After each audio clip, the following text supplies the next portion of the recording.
Oh, hi there. I'm Simon Rafe and welcome to Brown Bag Bible Study, the Bible study that you can do in your lunch break.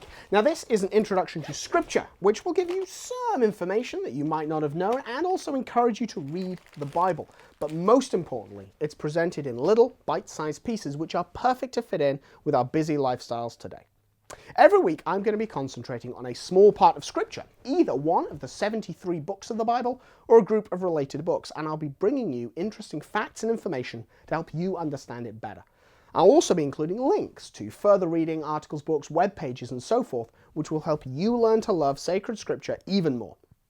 This week, the first of the so-called pastoral epistles, letters written by St. Paul to fellow bishops and concerned with how to lead a community of Christian believers. The first of these is the first letter to St. Timothy. Timothy was a companion of Paul and was consecrated Bishop of Ephesus by Paul around 65 AD.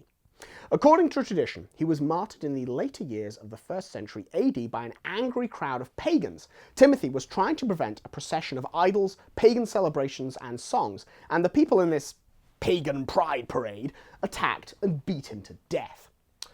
This letter is concerned almost exclusively with how the church should be governed. The roles of bishop and deacon are discussed, and there are many warnings against false teachings.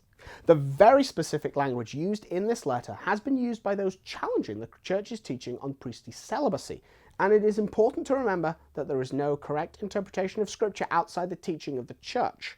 I've included some useful articles from the Apologetics series to help you better understand this letter within the context of church teaching. Now, some scholars maintain the pastoral epistles, including this letter, were not written by Paul, but this is not the historical view, and the objections raised to Pauline authorship are very weak.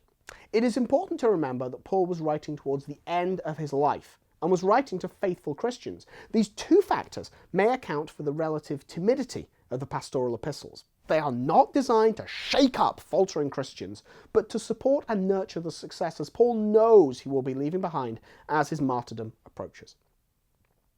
1 Timothy is an excellent guide to pastoral care, and the frequent exhortations to be faithful and brave are ones which any person with a ministry in the church would do well to heed.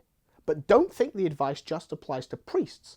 Lay people might not need to make choices about who is to be a bishop or how to run a parish, but we can certainly apply the principles of this letter to our own lives, especially within the domestic church the vast majority of us find ourselves in. Husbands and fathers, you are, in a very real sense, the bishop of your domestic church. Heed the words of St. Paul and treat your family as Christ treats the church. Love them, protect them, and guide them to greater holiness. That's all for this week. Next time, I'll be taking a look at the second pastoral epistle, St. Paul's letter to Titus. Until then, check out the basic training series and the additional reading materials for this episode. I'm Simon Rafe, and I'll see you next week. God bless.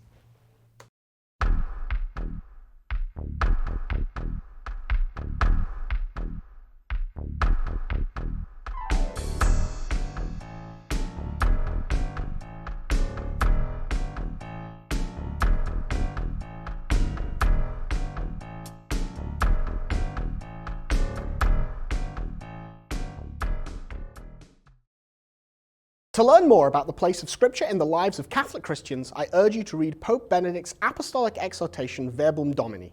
The Pope encourages all Catholics to read, learn, and love Scripture and to understand its relation to the Church. A link to this exhortation is included in the reading materials for every episode of Brown Bag Bible Study. Just click the link over there.